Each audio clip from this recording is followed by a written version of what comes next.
Thanks for listening to this archive of Teaching American History's Documents in Detail webinar for Wednesday, 17 February 2021. The focus of tonight's program was Alexander Stephens' Cornerstone Speech from 1861, in which the Vice President of the Confederate States of America addressed what he saw as the real reasons for secession, confederation, and the war. We were joined, as always, by Dr. John Moser of Ashland University, and then Dr. David Tucker, Senior Fellow at the Ashbrook Center, and Dr. Adam Seagrave of Arizona State University. Thanks again for listening. Good evening, ladies and gentlemen. My name is John Moser. I am Professor of History and Chair of the Master of Arts in American History and Government program at Ashland University. Welcome to another edition of Documents in Detail, Teaching American History's webinar series in which we bring together thoughtful scholars to have a conversation about historically important documents. We encourage all of you joining us today to participate in that conversation by submitting questions via the Q&A box. Please use that box and not the chat box, and we will try to get to as many of those questions as possible. Within the next week, you will receive an email with a link to request a certificate of participation if you would like one, as well as a link to the archived video and audio from tonight's program.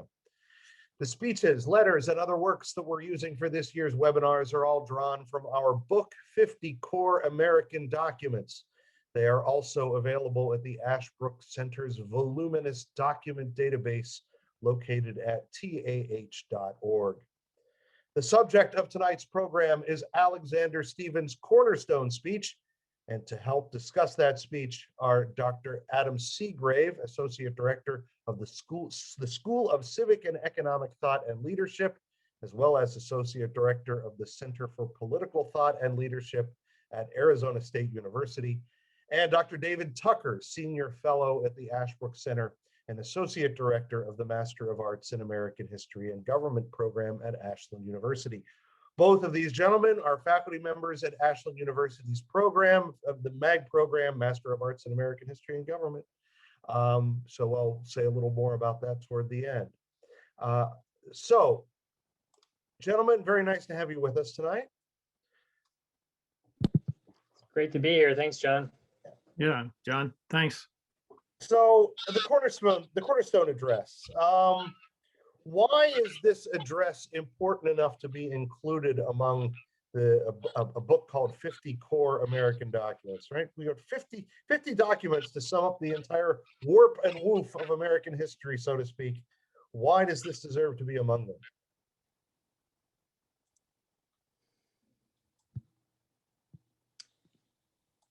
Well, I guess, yeah, I'll go ahead and start. Well, so I think, first of all, it was spoken by a extremely prominent and influential politician in the 19th century whose career spanned from well before the Civil War to long after it. Alexander Stephens was closely involved in many of the compromises and legislation that precipitated and led up to the Civil War. And then, of course, he served in Congress and as governor after the Civil War. And so, you know, he was the vice president of the Confederacy during the Civil War. So he was in the center of all of these important events.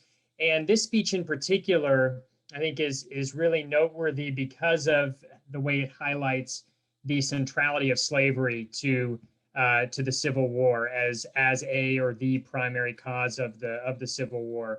I think it corroborates Lincoln's interpretation of the causes of the Civil War, and it's from an unlikely quarter. So one wouldn't have expected Alexander Stephens perhaps to so clearly corroborate Lincoln's account of those causes.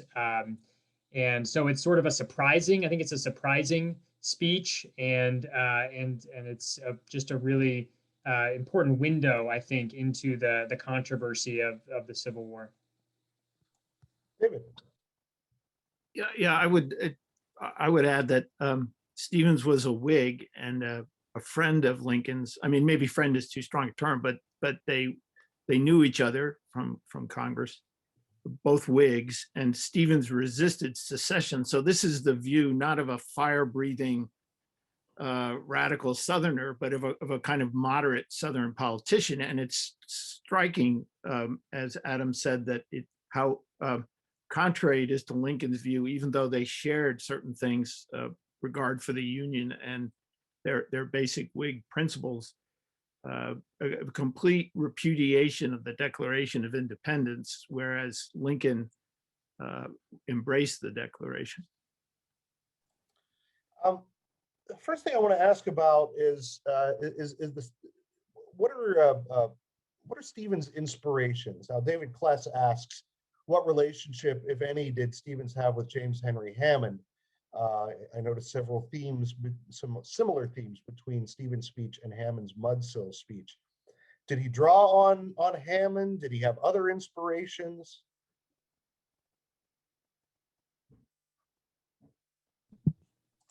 Well, yeah, I guess I'll go first on this one. Or David, you want to take this one first? Go for it.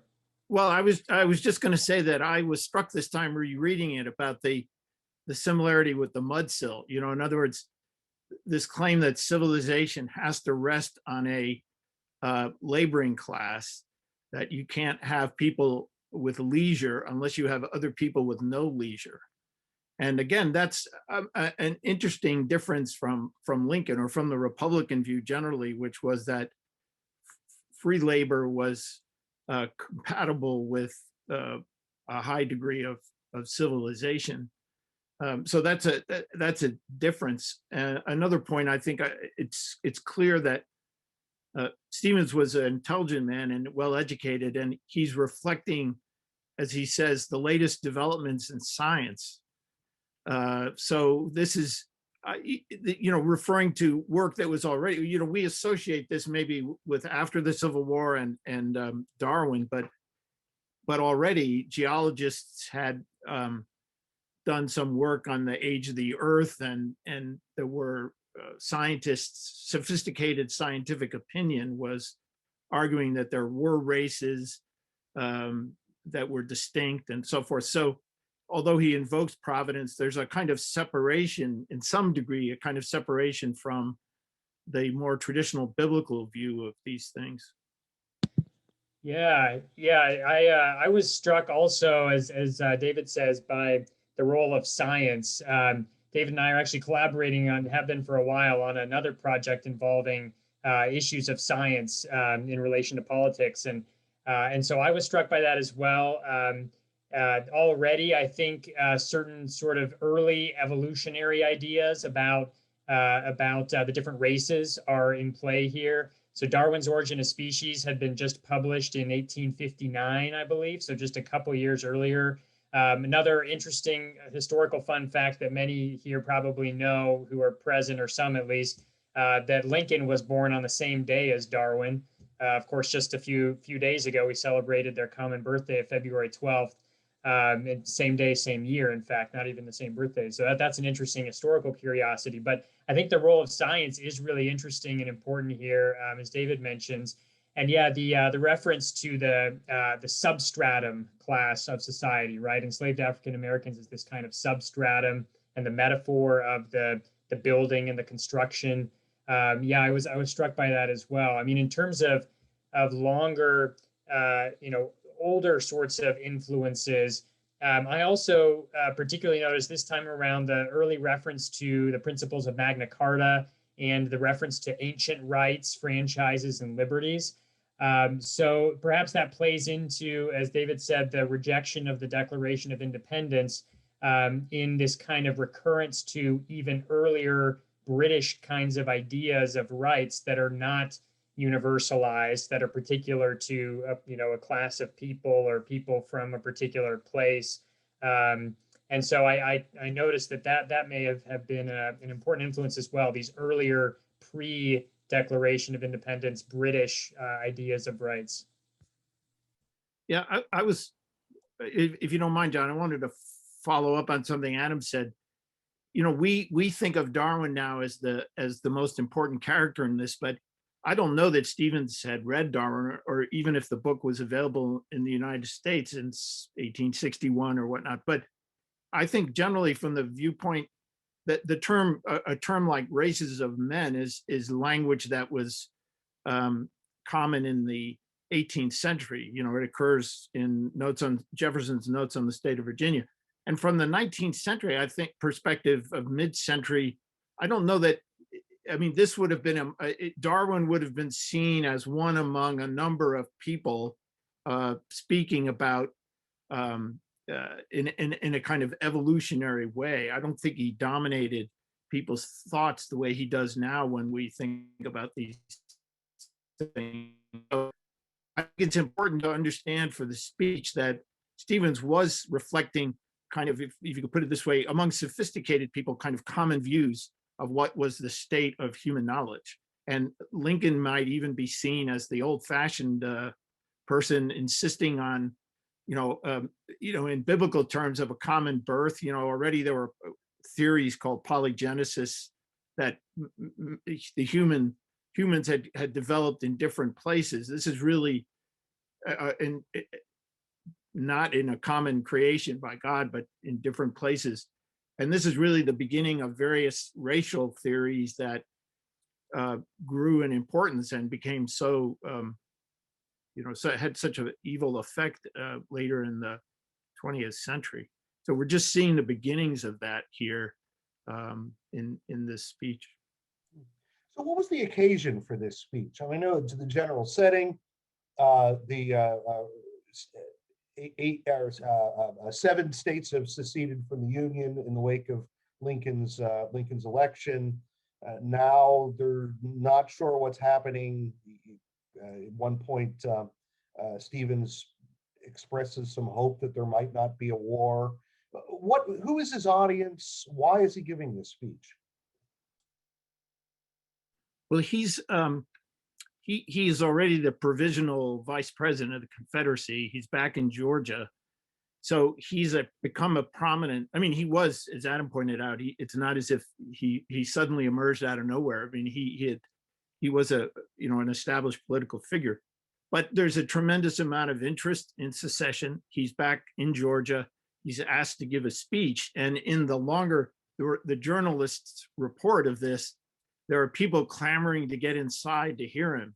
And Stephens says, I'm not going to talk until it quiets down. And, there's people on the outside banging on the door trying to get in. So obviously secession is a extremely, current topic. People are interested in it. And it gives you a sense of the kind of political life of 19th century America, that his presence there and hearing him speak would be such a important popular event that people would be beating on the doors trying to get in. And having seen photographs of him, I don't think he's the type that would draw a large crowd these days.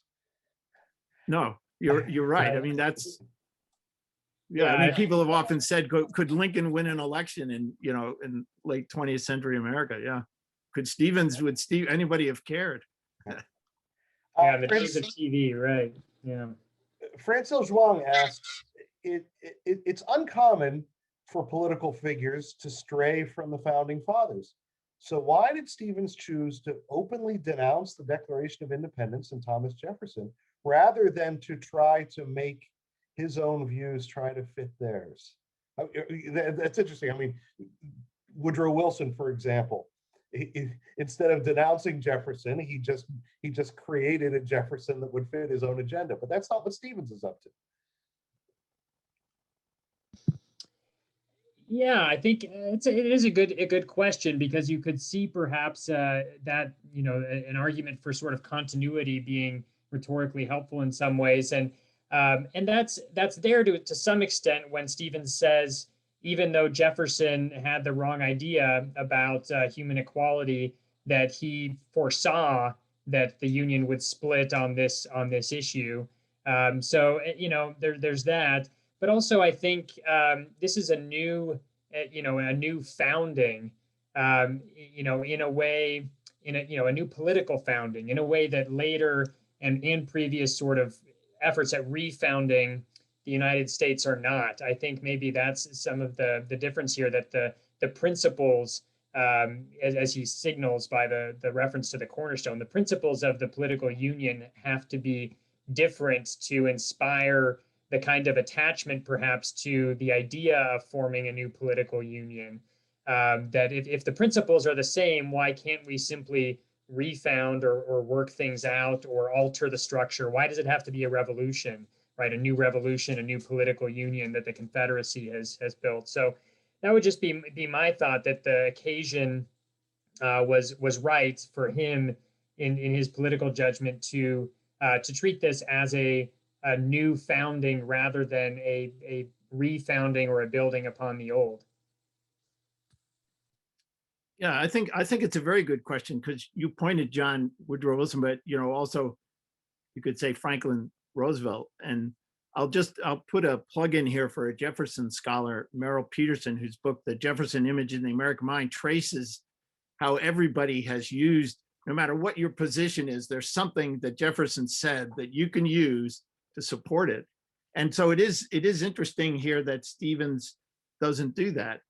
But it's also, I mean, we should remember that Calhoun in, I guess it's his speech, it's his speech on the Oregon Bill, where he also denounces the Declaration, and there are other examples of that. So it wasn't that uncommon. And it may be that knowledge of what Jefferson actually said was more widely shared at this point than it is. It was, say, in the 1930s, so harder to manipulate Jefferson's image, maybe. But I think what Adam said is true, that Stephens believed, he really did believe that they had come upon the truth here finally, and he's proud of the fact that the South is in the forefront, leading to what he believes will be the growing acceptance of the inequality of among men. So he really needs to repudiate Jefferson in order to make that claim for the the kind of audacity and newness of the project of the Confederacy. Is it possible that he also wants to distinguish his own view from that of, say, Stephen Douglas, whose argument was, well, the founders really were racists and they were right to be, racists. Of course, Douglas was kind of in a bad odor with the Southerners by this point. Maybe he wants to set up an alternative, but it's probably easier to probably more plausible anyway, Occam's razor and all, to say this is a repeat of Calhoun's views. An anonymous attendee asks, something that confuses me slightly is how he was vice president of the Confederacy, and yet he admits that slavery was the keystone for secession and the keystone of the Confederacy. Isn't that something that the South sort of tried to cover up? Yeah, I mean, I guess I think that it's a good point. I think there's truth to that, and there's evidence as well. I think that that Stephens later, and fairly soon after giving the speech and approving of how it had been transcribed, that he did claim that it wasn't, that he hadn't put it quite as strongly as he did or something like that. And so I think that is a good point. That was something, the centrality of slavery to the reasoning of the South, was not something that was perhaps widely spoken of as the central issue, despite the fact that by now the South Carolina Secession Declaration and the other secession declarations had already said as much, right? That this was, issues of slavery and the failures of the northern states to uphold their part of the bargain with the Fugitive Slave Act, et cetera. That was specifically mentioned in the secession declarations that as a reason, the leading reason for secession. So it's true that, so it was out there, but at the same time, I think there was some, Stephens, at least I think personally, expressed a bit of not perhaps remorse or self-correction afterwards, saying that he had not said exactly what he was claimed to have said, or in the same way. because he didn't, as far as I can understand, didn't write down the transcript of the speech before he delivered it. That what we know is from the reporter's notes, which he, I think, approved. So I don't. So, but then later sort of said, well, perhaps I was misquoted at times. But yeah, that's all to say. I think it's a tough question. To what extent did Southerners try to hide that slavery was the central issue? It seems that there was that effort from early on, and emphasizing other causes like the nature of the Union and constitutional rights, et cetera, states' rights. But at the same time, it was also clear from that moment and early on from the secession declarations that slavery was the most important issue, even if there were others in play. So it is puzzling. David. Well, yeah, I wonder, and I don't know the answer to this, and there may be people listening to us who could add something to this, but I think at the time of the Civil War, I think I think what Adam was saying is true. I mean, you can point to people who would have made the, as we now call it, the states' rights argument, and you could see that even Stephens himself, he brings up the tariff. Well, we're not going to have that. That's what helped split the Union. So that's the kind of states' rights argument, and Georgia takes care of Georgia, and it's the just and expedient way to do things. But there were other people, we've mentioned a couple, who were quite explicit, and Adam is right. The introduction refers to the Mississippi Secession document, which makes it perfectly clear that slavery is the key issue. So when we think back about this, we may be reflecting, early 20th century defenders of the lost cause myth more than the people at the time of the Civil War itself. In other words, as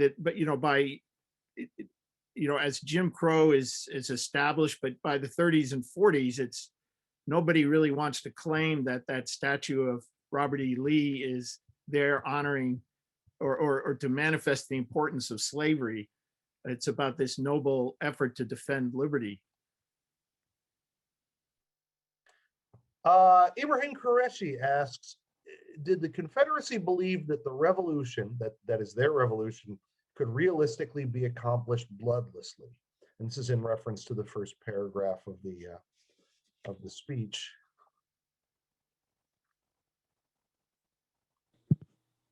This revolution, yeah, go ahead.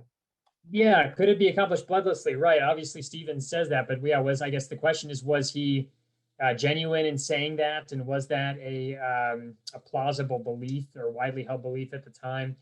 That is a really interesting question. I was struck particularly by reading it just again for today. His reference in the first paragraph of the excerpt to "without the loss of a single drop of blood."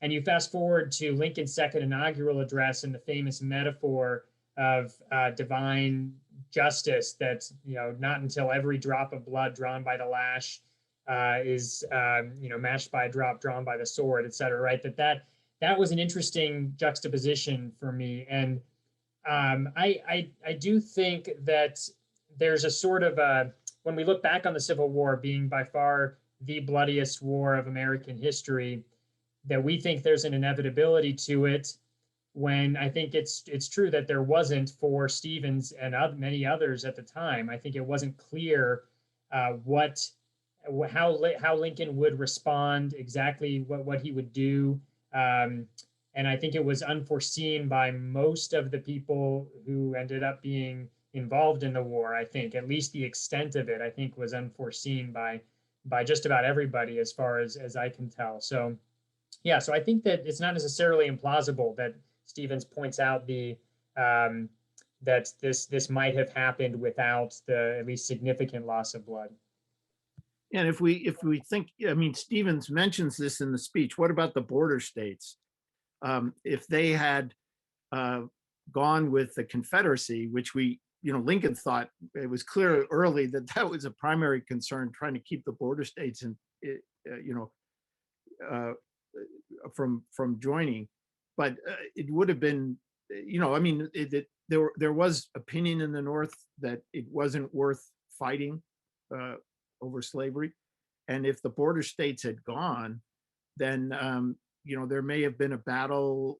The first Bull Run, maybe that would have been the end of the war, because it would have seemed, wow, this is very bloody, and the border states have gone. The position of Washington, D.C. has become, problematic. I mean, it's very hard to say. This is one of the interesting things I think about reading a speech like this, and it's a good question, and it makes you reflect.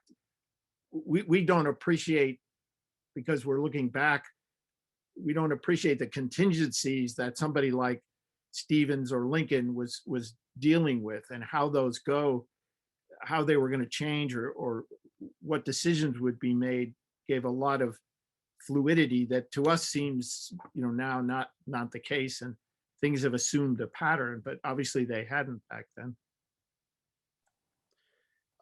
Joseph Rooney asks, to what extent might Stephens' speech be regarded as an attempt at reconciliation between pro and anti-secession elements in Georgia in particular, and in the South more generally? The arguments about tariffs and internal improvements that were issues, quote unquote, fixed by the South's Constitution were, after all, arguments that Stephens responded to in the Georgia secession debates.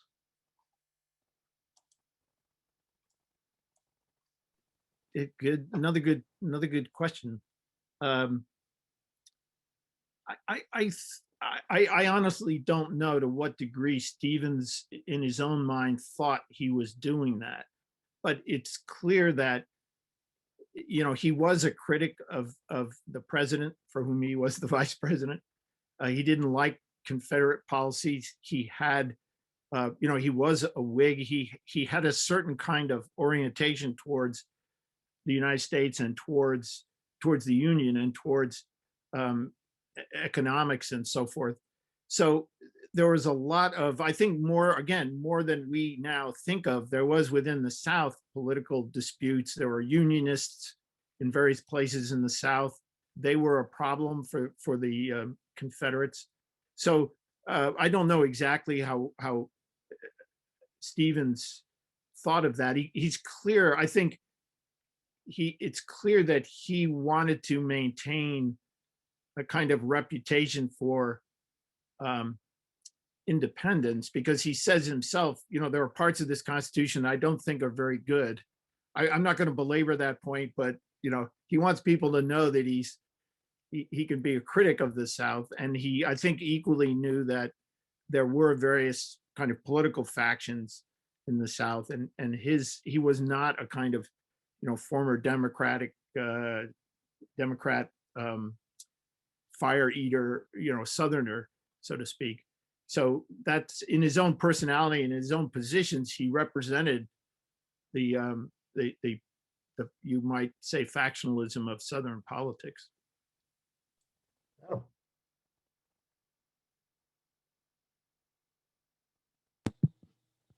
Adam, care to add anything to that? No, I think, I think that his answer was good. I mean, I think, again, that, looking back as we do on history and not, as David said, not realizing the contingencies involved. I think this is another example of that too, where, thinking about the divisions internally among Southerners, that we maybe tend to instinctively think of the Southern states, particularly Georgia maybe, but all, the others as presenting a more united front in favor of secession than they did.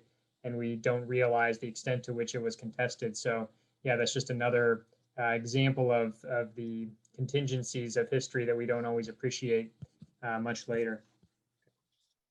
Heath Treat directs our attention to Stephens' discussion of internal improvements, where he says, no state was in greater need of such facilities than Georgia, but we did not ask that these works be made by appropriations out of the common treasury.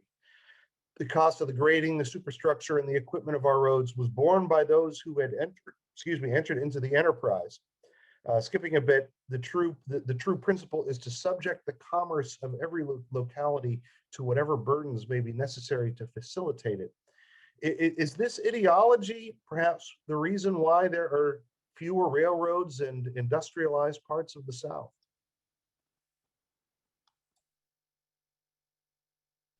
I think I actually was struck by this because for a Whig, the Whigs were generally in favor of internal improvements. Uh, Here he's taking, you might say, the Southern Whig approach, where he's critical of that. But I think there are a lot of reasons why, and they're not all things that are present in Stevens' speech, but there are a lot of reasons for the fact that railroads didn't develop in the South. A lot of this has to do with the whole history of the backwardness of the Southern economy, tied to really I don't want to call it an irrational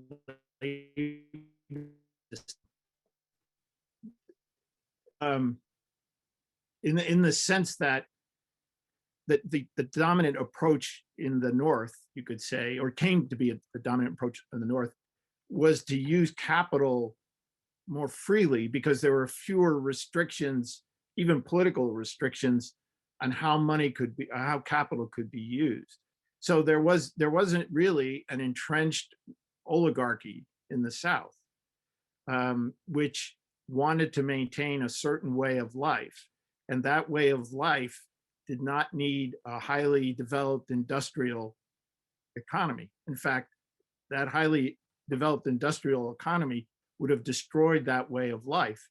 So part of the political disputes we talked about had to do with the fact that through the way representation was structured and so forth, that this oligarchy tied to the land and plantation systems dominated state governments and structured the economies to benefit themselves, and that militated or worked against developing industrial economies, which would have used labor in a much different and you could say more rational way. Adam. Yeah, I think I'd agree with that. Right, that this was that was the cause, right? The need to maintain the way of life in the South and the effect of the oligarchy and the local influence. That was more the cause rather than an emphasis on states' rights, sort of precluding the national government's or Congress's involvement or inspiring that opposition to Congress, dealing with internal improvements to regulate commerce. So I think that's right. That sort of the causal arrow goes in that direction, and yeah, I think it's right. It was a feature, I think, of the Southern economy, the Southern way of life, and Southern political realities. Really from the beginning, from early political developments in the South, and of course social development resulting largely from the institution of slavery, but also other things that that was a sort of side effect of those social cultural conditions, and economic, of course, social cultural economic conditions primarily, right? Yeah. Timothy Hicks takes us back to what we said earlier about the South trying to hide slavery as a real cause for secession. Did Stephens backtrack on his view that slavery was key as to why secession took place later on, when the lost cause mythology began to reinterpret the antebellum and Civil War eras? Yeah, this is I think the point, or you can correct me on, but I think you were referring to this, that after the Civil War and after that question seemed settled, Stephen says, well, I was misquoted, or and he put more of the emphasis on the defense of liberty, so to speak, rather than the defense of slavery. Yeah, I think that's right. Yeah, as I mentioned earlier, that he definitely was part of that shift in portraying the causes of the Civil War, because of the fact that now the slavery question is settled, and it's no longer a live issue, a live debate. It's not a defensible position. And so, right, so now it's about the other things surrounding that, such as states' rights.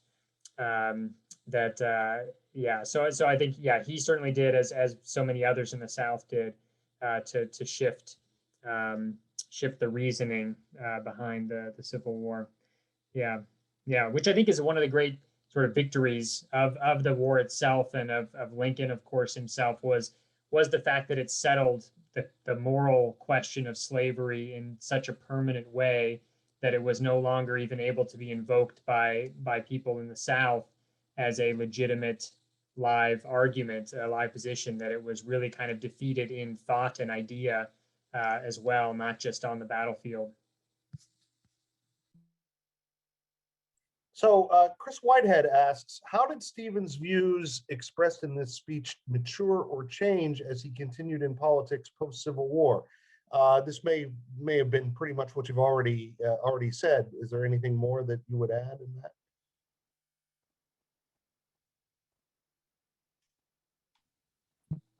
I think we covered that, unless did you say it was Chris who? Yeah, Chris Whitehead asked, are there other ways aside from perhaps later de-emphasizing slavery that changed about his Stephens' views on the? For example, actually, this is something I'm curious about personally. He goes on and goes on to a distinguished post-war political career. Does he ever face any kind of punishment for his role in as vice president of the Confederacy? And does he continue through his career as an unreconstructed Southerner? You want to go ahead, Adam? Or? Well, I was just going to mention, didn't as I think that Congress didn't seat him when he was first elected back into the Senate, if I'm not mistaken. So that would be a sort of punishment. But then later, when he was elected to the House of Representatives, he was seated. So yeah, just that's one thing that I know that's relevant to this. But yeah, David, if you want to add to that. Yeah, I was going to mention that, and also that he was arrested for treason and imprisoned for, I think, a few months, which is, you could say, is not much of a punishment compared to the role he played.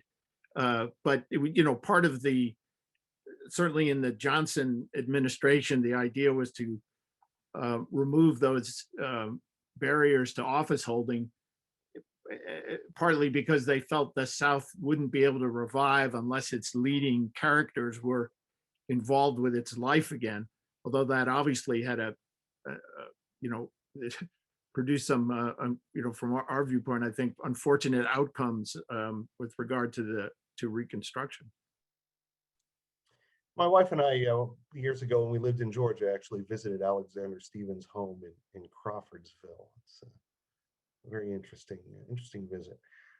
Nadia Mashai, I hope I'm pronouncing that correctly, asks how many of the Confederate leaders actually agreed with Stephens' statements that the nation was founded on, that is, the United States was founded on a falsehood that all men are created equal. That's a great question. Is Stephens just his own opinion, or is he speaking more broadly for the Southern planter class? I think he's speaking more broadly. I think that was a widely shared view following, the arguments of Calhoun, as we mentioned. And I think it's striking that the way Stephens talks about Jefferson, and the Constitution, there's no doubt in Stephens' mind that the Declaration of Independence meant all men, all human beings. And there's no doubt that in his mind that I think that the Constitution merely made the necessary compromises with slavery. And the Constitution is not a pro-slavery document from Stephens' point of view. And therefore, it's got to be, we have to abandon it. So it's interesting that, and I think he is speaking not for all Southerners, but I think for the people who led the South into the Civil War, in seeing the basic principles of the American founding as antagonistic, fatally antagonistic to slavery. Yeah, I think that's exactly right. And I think that so I think it is representative of many in the Southern planter class and the leading politicians in the Confederacy. I think that what Stephens says about slavery being treated as a necessary evil in the time of the founding, I think that that's absolutely correct. And it was not until, of course, Calhoun and others in the later into the 19th century, 20 years or so before the Civil War, when it becomes portrayed as a positive good. And I think that psychologically, I think that had become an important thing for many Southern, in the Southern oligarchy, that it's difficult to reconcile yourself with participation in an evil, right? In an evil practice that your livelihood and your lifestyle are enmeshed in and dependent on something that is intrinsically evil. I think that that's something really psychologically difficult for people to live with. I think we see it all the time. As hard as it is to apologize for something after you've renounced it, it's even harder to live with something while acknowledging that it's a terrible evil, right? And to participate in it. So I think it was almost a psychological necessity by this time, as time had gone on, and as slavery as an institution had become more and more entrenched and permanently entrenched in the Southern economy and Southern culture. It almost became a psychological necessity, I think, to embrace it as a positive good in the kind of full-throated way that Stephens does in the Cornerstone Speech. So yeah, I would think it'd be a widely shared view by this time. An anonymous attendee asks, had the Cornerstone Speech not been issued, would Britain have joined the Confederate cause?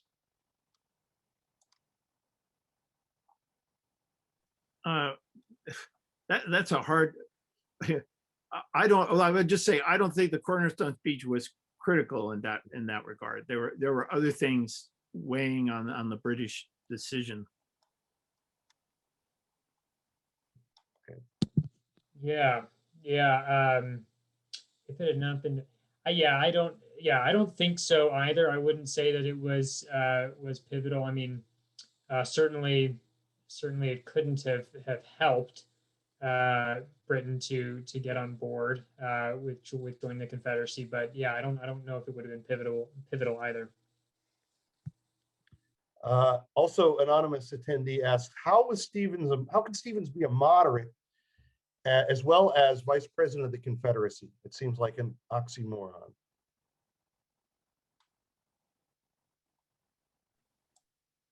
Adam, I don't know if you want to enter. I guess I'm not clear why the person who asked the question sees that as I don't think that I guess maybe I could put it this way, if I'm understanding the question correctly. Stephens saw himself as the fanatics are the abolitionists. Southerners in general are moderate. They don't want to change things. There was even a movement at this time, not a movement, but people arguing, really, what's the difference between a Southern plantation and a Northern factory? Doesn't it depend on how the plantation owner or the factory owner treats his employees? Really? I mean, isn't that the critical point? You could have so I think, again, from the viewpoint of Stephens, he would have said, well, my colleagues are moderates. It's these crazy abolitionists and the Republican Party and the current president of the United States who are the fanatics and the extremists. Yeah. And I think just to add to that, if the question too is referring to some extent to our earlier discussion about how Stephens was anti-secessionist earlier, and was not on the forefront of arguing for secession, that perhaps it would have been valuable, right? I would think, for the Confederacy to be led in part by someone who had reservations about secession, so that he could relate to the concerns of others in the South, throughout the South, who were similarly hesitant to secede, right? And had concerns and qualms with it. So I think that perhaps was part of it as well. I mean, the same way today that we sort of try to that the ticket of the president and vice president tries to balance itself by reaching out to different constituencies. Maybe something of the sort is at play here, where Stephens, given his background and his career and his anti-secessionist leanings, could balance out the leadership of the Confederacy by persuading people who were hesitant that, hey, even if you weren't on the forefront of the secession calls for secession, this is still something that you should go along with and support. Heath Treat brings us to the part of the speech where Stephens mentions Fort Sumter. Fort Sumter, it is believed, will soon be evacuated. He asks, was this common knowledge at the time, or did this statement rattle the Union and perhaps encourage them toward action at Fort Sumter? After all, the battle was less than a month after the speech was given.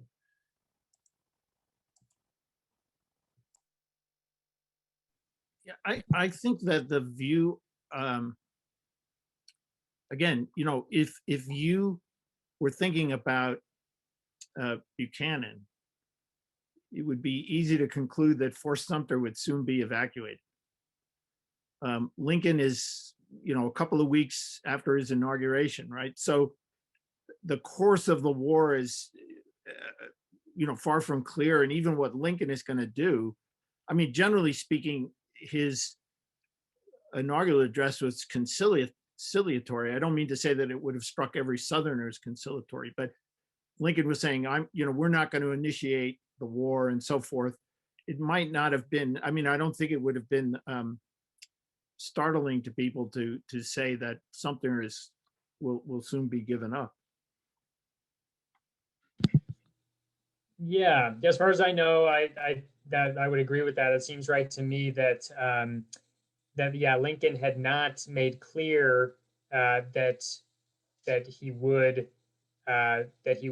defend Fort Sumter in that way, or the other, that he would go to war if the South attempted to secede. He had not made that clear, and so I think that it wasn't implausible for Stephens to say this, and I don't think either, at least not as far as I know, did Stephens saying this goad Lincoln into prosecuting the war. I don't think that effect was there. That I think Lincoln knew what he was going to do, but he hadn't broadcasted it, as far as I know, in a way that would make Stephens' statement here implausible or incorrect. In claiming the inferiority of those of African descent, Stephens just sort of asserts it. Adam Cooper asks what arguments were out there that Stephens might have used to justify his claim that blacks were naturally inferior. I think this picks up to some extent on our earlier discussion of science. I think, as David mentions, Jefferson in his notes on the state of Virginia had engaged in this kind of scientific, natural, historical, as he put it, analysis of people of the Black race, of Africans, that they were essentially different from European descended Americans in various identifiable ways, and inferior in various identifiable ways. Of course, Jefferson qualifies it to some extent there by saying that he can't be sure because of the condition in which he has seen Black Americans in the United States, namely that they have been in this sort of degraded, enslaved condition, and that certainly affects to some extent his experience with them. So Jefferson even himself acknowledges that there, that he can't be sure for that reason. But I think that's one answer, is there is this science out there that will later in the 19th century, as it progresses, become reinforced by ideas of evolution. And, as David rightly mentions, well before Darwin, evolutionary ideas were out there, and that would have reinforced this, that that humans, like other animals, are on a scale of evolutionary progress. And so why wouldn't there be different scales of progress between different races? And perhaps, of course, they had different origins as well as different species, right, that look the same and act the same in some ways, but are different. So I think those ideas were swirling around, and that supported this idea of a racial hierarchy and inferiority. And also just the fact that the condition of enslavement certainly distorted in all sorts of really pervasive ways the perception of European descended Americans, of African descended Americans at this time, right? That there was just not an equal playing field or an even way of comparing the two. So I would just point to those two things. Yeah. I also think, we've talked about the role of science, but Stephens uses the Bible to justify slavery, and that was a common thing to do. And he refers the notes in the excerpt refer to the passage where one of Noah's sons sees Noah naked, and Noah curses the son of the son, his grandson, and says he will be the servant of Noah's other sons and descendants. And that was taken to be a biblical justification for slavery. And it may seem, again, looking from our perspective, where we're used to thinking of the Bible as separate from, not necessarily antagonistic with, but at least separate from scientific accounts, there was a very common view in the United States and in England too, but in the United States prior to the Civil War, and this really only started to change in the decades following the Civil War, that there was one author of nature, so to speak, and one author of the Bible, and they were the same author. So if the Bible said something, it had to have a correlation in science and vice versa. So that idea led people to find support in science for the Bible, and in the Bible support for science. So Stephens calls on both those things. It's not just nature, it's God's ordination that this is the way things should be, and here's the Bible that can justify that. Angel Robles asks about white supremacy is obviously a central feature of this speech, and certainly a significant part of the Southern perspective, but wasn't it also, weren't these premises widely shared, maybe not the slavery aspect, but white supremacy, wasn't that something that was largely shared by whites in the North?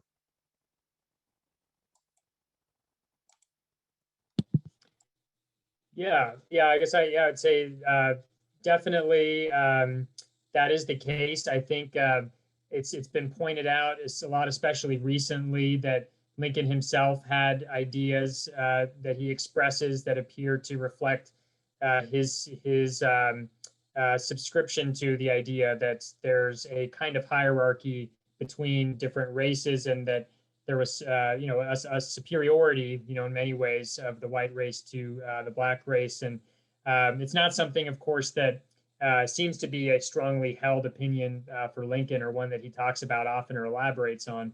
But I think that the point that Lincoln makes, and that certainly Jefferson had made earlier at times as well, was that a white supremacist outlook doesn't necessarily entail support of slavery.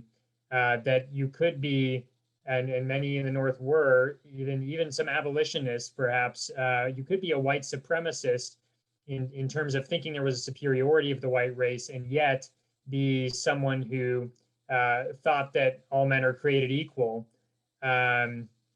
equal in certain respects, right? Equal in certain natural rights that prohibited slavery, prohibited enslavement, but that didn't necessarily lead directly to equality in other areas. For example, political equality, right? That doesn't necessarily lead to equality in other areas. So although I think in many ways that argument, or that juxtaposition of the two is inconsistent and problematic, that many in the North seemed to hold to both at the same time. Aaron Shrine asks, I know that Stephens was speaking not only from a personal subjective position, but also as a representative of the South at large. But from what position or stance, or based on what empirical or anecdotal evidence, does he make so many of his claims about the illogical claims of those who were, as he called, anti-slavery fanatics? He even makes a reference within the speech about departments of science. Which sciences could he be talking about here? I mean, is the question which departments of science would have supported the view that Blacks were a separate inferior race? That is my reading of it. Yes. I think you know, just about everyone. I mean, there was early. This is really the beginnings. The earliest stages of anthropology, even a kind of paleoanthropology, and all of that led people to believe that there were separate races with perhaps distinct creations or origins. And as Adam was saying, the prejudice would have been, just look around. Do you see evidence of the superiority of Africans over, or of any non-European over Europeans, including Americans? And the empirical answer at the time would have been no. However, we are not, for good reason, we're not persuaded by that kind of empirical evidence, and we understand the historical contingencies that brought about the rising power of Europe, et cetera. But at the time, I think it would have been, it just wouldn't have struck people as implausible the way it strikes us now, when we have, I think, a more fully developed understanding of why the Industrial Revolution and other sorts of things happened in Europe when they did. Adam, care to add anything to that? Yeah, no, I agree. I think that was a good answer. I would just add, I was thinking about that in terms of the reference to fanaticism, as Dave was talking, just about John Brown, and maybe some of the sort of, the idea that, look, you've got to be a fanatic like John Brown to believe in the equality of the races, right? And so maybe some of that is there as well. Not only John Brown, of course, other abolitionists, are so passionately, supporting their cause that it was easy perhaps to dismiss them at times as fanatics. But certainly somebody like John Brown could have been plausibly to many labeled as a fanatic, and look how fanatical that cause is, right? Well, one thing I would add just quickly is that if we go back a couple of hundred years, back to the 15th, early 16th century, when Europeans made more, learn more about, say, the Chinese, their initial impression was not that the Chinese were inferior. In fact, that they were superior in a way, technologically in some ways, and wealthier and so forth. So it's this, this judging status, human status by material achievement is, a common experience in history when peoples from very different kinds of civilizations confront each other. The Chinese over time came to think of themselves not necessarily as inferior, although in a way you could say they did, compared to the power of Europeans. But that was a real switch from several hundred years earlier, when the Europeans looked to the Chinese or even Muslim empires, besieging Vienna in the 17th century. It certainly wasn't a sign of European superiority. All right. Well, I'm afraid, even though we have like 15 questions that have gone unanswered, really an amazing response, I'm afraid we're out of time. And I want to thank both of our panelists, Dr. Tucker, Dr. Seagrave, as well as our participants for really some terrific questions. As a reminder, you will be receiving an email within the next week That email will include a link for a certificate of participation if you would like one. It will also contain a link to the archived webinar. We hope that you will share that link with your colleagues and also put it out there on social media. Help us get the word out about our programs. If you've enjoyed today's webinar, please consider taking an online graduate course or an in-person graduate course for that matter in our Master of Arts in American History and Government program. You can find more information about our course offerings as well as all sorts of other great resources for teachers at teachingamericanhistory.org. Our next Documents in Detail webinar will take place on Wednesday, March 17th. I do believe that's St. Patrick's Day, when our topic will be Abraham Lincoln's final Emancipation Proclamation. And joining me on that date to discuss it will be Lucas Morell of Washington and Lee University and Jason Jividen of St. Vincent College. We look forward to seeing you back here on March 17th. And until then, have a wonderful evening. Thanks again for listening. You can learn more about our free programs, resources, and our documents collection for teachers, students, and citizens at Teaching American History or TAH.org.